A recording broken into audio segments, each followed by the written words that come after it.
founding director of the Boston University Center for Anti-Racist Research, Ibram Kendi, and his co-presenter, author, and award-winning historian, Keisha N. Blaine. Whoop, whoop. You guys know there'd be a standing ovation right now.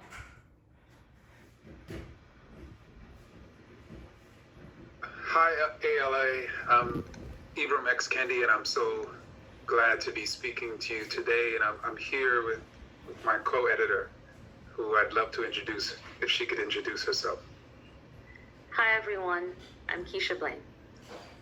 And we together have co-edited 400 Souls, a community history of African America, 1619 to 2019. And of course, we're so excited for this book to be out in the world. And in many ways, for me, I sort of realized that such a book was necessary, specifically a book where we brought together a community of writers, of Black writers, to write the history of community, because for so much of Black America's history and even our present, we haven't been seen for the diverse, divergent, different people that we truly are. And you know, I write about in How to Be an Anti-Racist about the ways in which individuals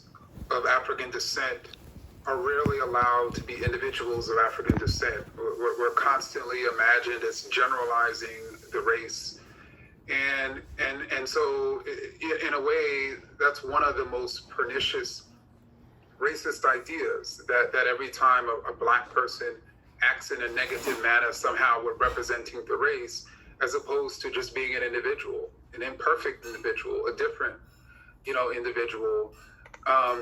And indeed, that has prevented Americans from seeing just the vast diversity among Black people, and really the vast different sort of perspectives. And so when we were thinking about a way to commemorate the 400th year, the symbolic 400th birthday of Black America, we thought, why not sort of bring together a community again to write this history of a community? Why not bring together women and men, cisgender and transgender, light skin and dark skin, people who are immigrants, first or second generation, or people who are descendants of enslaved Africans in this country, to really reflect on the history of Black people, but not only to reflect on that history, to even make history. And so many of these pieces that were written for 400 Souls, and indeed we assembled 80 different writers, and each of those 80 writers wrote 5 years of African American history, amounting to 400 years. And then we also assembled 10 poets who each wrote poems based on 40 years, and their poetry is almost, we call it almost like, they're almost like soloists, and we have this sort of larger choir that's really singing the chords of Black American history. But we thought these people would not only write history, these writers would not only reflect on Black America's past, but they would also make history. And so forevermore, when people were thinking about what Black Americans were thinking when they symbolically, as a community, turned 400 years, we thought they would be able to always pick up 400 souls. And we're so excited about that. And indeed, for the better part of the history of Black people, Black people have been thinking about freedom, have been dreaming about freedom. And I think those freedom dreams are of course echoed in this text.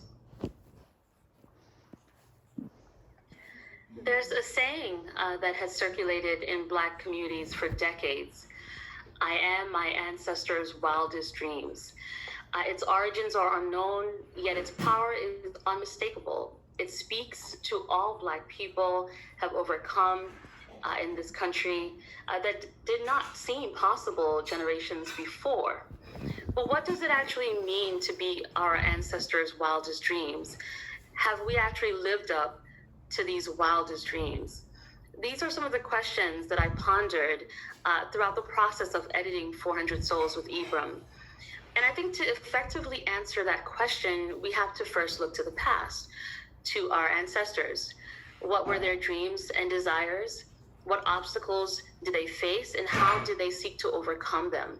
What did they envision for the future, for their children, for their children's children? What did they envision for all of us? The millions of Black people who shaped American history, whether descendants of enslaved people or of colonized people, all had dreams.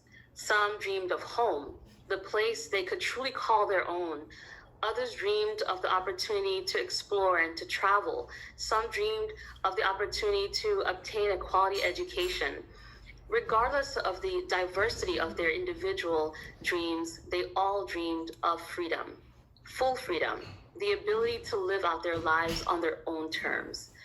As the narratives in 400 Souls reveal, Black people have never stopped dreaming, and they have never stopped fighting for those dreams to become a reality. We see that, for example, through the story of Elizabeth Key, who fought to secure her freedom in 1656, becoming one of the first Black people in British North America to successfully sue for freedom and actually win. During the 18th century, American Maroons skillfully resisted their enslavement, hiding out in faraway places to maintain some measure of control of their lives. And in Boston, during the 1830s, Maria Stewart stood boldly to demand the rights and freedom of Black people, becoming the first woman in the United States to speak publicly to a mixed audience of both men and women. These stories and so many others that we tell in 400 Souls capture the spirit of determination that has guided Black people in the United States every step of the way. We have come a long way, and we certainly have to acknowledge that. But we're not quite there yet.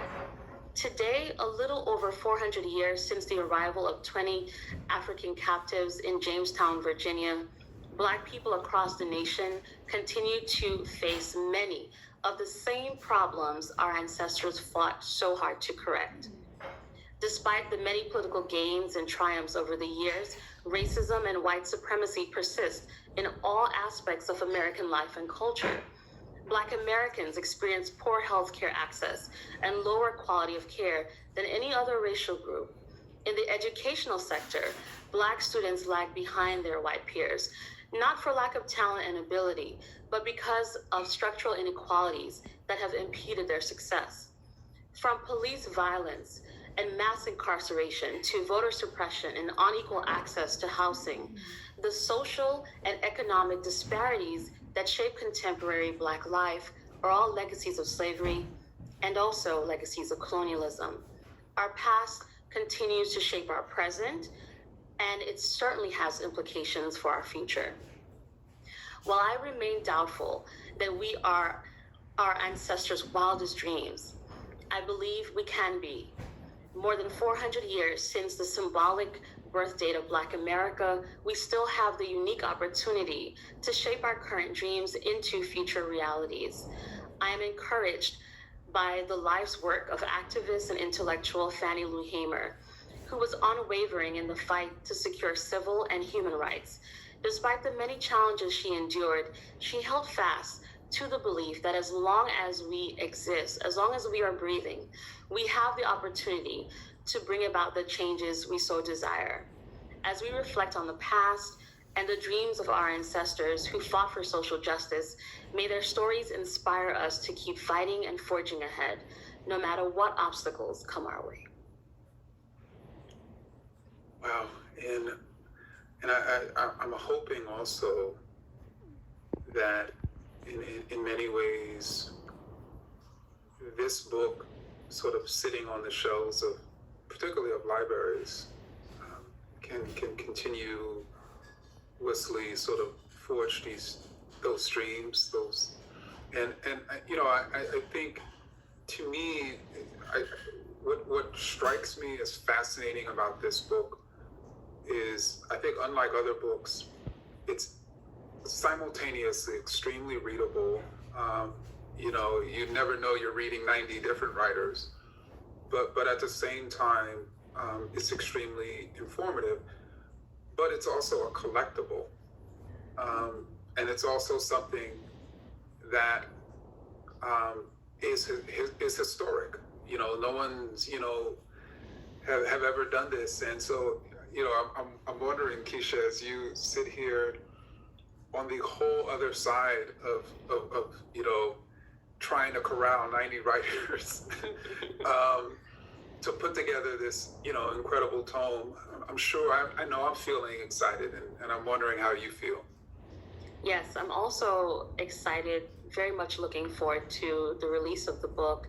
And as you noted, it certainly is difficult to even bring together, I think, 10 writers, imagine 20 or 25. And I think when I just reflect on the fact that we were able to bring 90 writers together, and so many different writers, individuals who come from different sectors, from different fields, who have different kinds of experiences, and it's certainly, it felt, I think, very, in the beginning, I questioned if we could really pull it off. And it's wonderful to see how everyone just came together and how we were able, I think, to bring truly a community together. And so the book, as you know, in and of itself is an expression of the community that we write about. And I just think that's a remarkable accomplishment. Yeah, me too. And like with any community, there's going to be sort of varied perspectives, varied interests, folks with strikingly different background. You have folks, I think, in their 80s, as well as, folks in their 20s, and people all the way through. But what's also striking, about the book is that, and I think that's why I think in the introduction, I sort of described this community as almost like a choir, that is sort of singing sort of the chords of history, because, despite all of the differences, and even despite the ways in which even the pieces were written, like there are different genres, there's fiction, there's of course history, there's, political analysis. They were also strikingly, they're all around the same size. Everyone sort of holds equal weight. So almost like a choir. And when it comes to Black American history, I mean, in many ways, we of course listen to jazz, we've listened to the blues, we've listened to hip hop, but we've all at some point listened to choirs. Absolutely. And I think anyone who listens to choirs understand just how beautifully all the pieces come together. You can't have a choir, certainly not a good choir, if you don't have a soprano section, if you don't have an alto section. You have to, you certainly have to have a tenor section. And if you have a choir missing any of those pieces, it's very clear. One can tell, the listener can tell. And I think in a similar fashion, absolutely the choir analogy is an excellent one, because what we've done is really pull people together who, in a similar way, right, function as these particular categories. So we have the sopranos and the tenors and the altos, but when we bring everyone together, they're singing in harmony, and it's, I think, far more powerful than if you just had one writer telling the history of Black America, or even two writers or three. It's something powerful to have 90 different voices grappling with different themes and with different moments of history, and collectively capturing, as you noted earlier, the freedom dreams that I think has guided our ancestors for decades. And I think we should also give shout out to the 10 poets, because I think I think I refer to them as almost like soloists, because you need your soloist, You too. in the choir to mix it up a bit. But we're both sort of trained historians, but in many ways, I just think the poetry added just a different dimension, to this history, and in some ways, there are things that poets can do and say that other writers cannot, and that's one of the, so this poetry being integrated seamlessly, into this larger 400-year history is also something I'm just eternally proud about. I agree. I think it really holds the book together in such a beautiful way, and what's great about it too is that every single poet read all the essays in the section, and they were assigned, so they had an opportunity to just, I think, meditate on everything that had already been written in their section, and then they had to construct an original poem that pulled through, all of the themes that were reflected in those essays. And I think every single one of them did an amazing job. And as you noted, the way that they were able to express these ideas certainly differed from, as traditional historians and journalists and others who write. But together, it helps to capture just the vitality of this history. And I think that the poems will speak to people in a different way, but still in an impactful way, as the essays will. Yeah, I think so too. And I think what is, but I also think that because we had so many people from so many different fields, from law, who were historians, who were journalists, who were anthropologists and philosophers, political analysts, novelists. I think the texture of the book is just, I think, so rich, in many ways. And then also because each of the 80 pieces revolved around a person, place, thing, or event that spoke not only to that specific time period and was obviously critical in that time period, but typically speaks to really the entire history. And I think for the authors to, you read history in your own time, and in many ways, many of the authors connected the history from 1820 to 1825 to our time now. And so one of the things I also gathered from the book is I was really able to grasp how different periods of history and what was happening to African Americans and Black folks related to our time. Mm-hmm.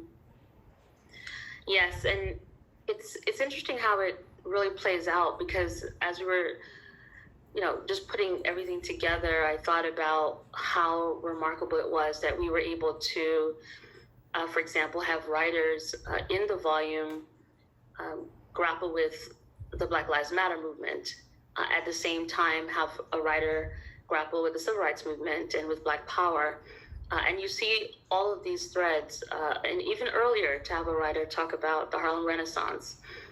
It helps you see that everything that we've sort of experienced in this moment and the current movements for social justice, it really becomes clear how much these contemporary movements draw upon all of these earlier moments in history. And I think readers will be struck by the fact that in this same volume, or as you noted earlier, all of these activists and writers from different generations. So it's a sort of intergenerational conversation taking place even within the text. And so you have Black Lives Matter, leader writing, and you also have civil rights activists of the 60s and 70s contributing to the volume, and they're able to talk about contemporary concerns, but also link to what they experienced, just when you think about it just a few years ago. And together, I think it helps people see the connections between past and present. Yeah, and I also think that,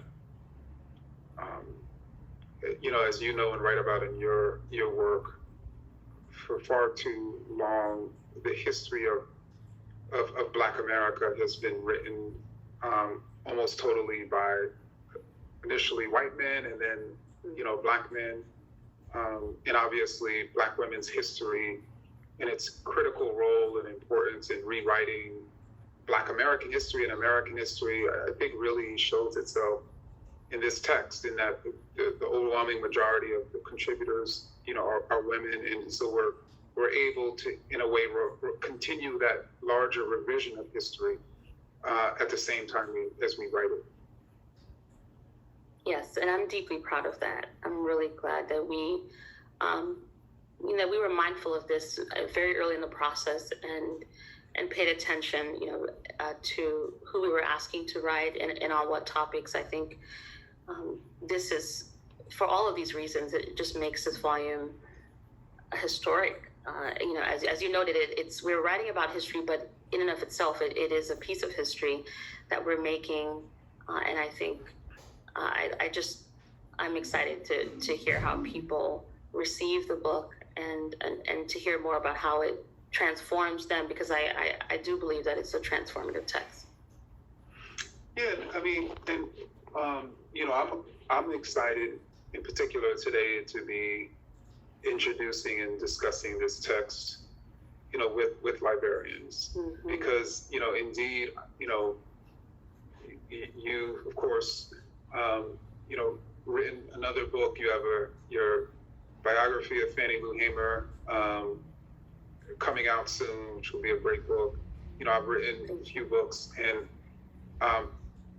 in many ways, I can see this book living on the shelves of libraries longer than any book I know I'm going to write, just because I just, in terms of a book that really sort of captures a moment in time that's historic, that I feel librarians are going to feel like we need to forever know what these folks were thinking in 2019 when that president was in power, when people were saying still Black lives matter on the eve of the COVID crisis, and I think that's even why I'm proud that we ended up dedicating the book to the people who've lost their lives from COVID-19.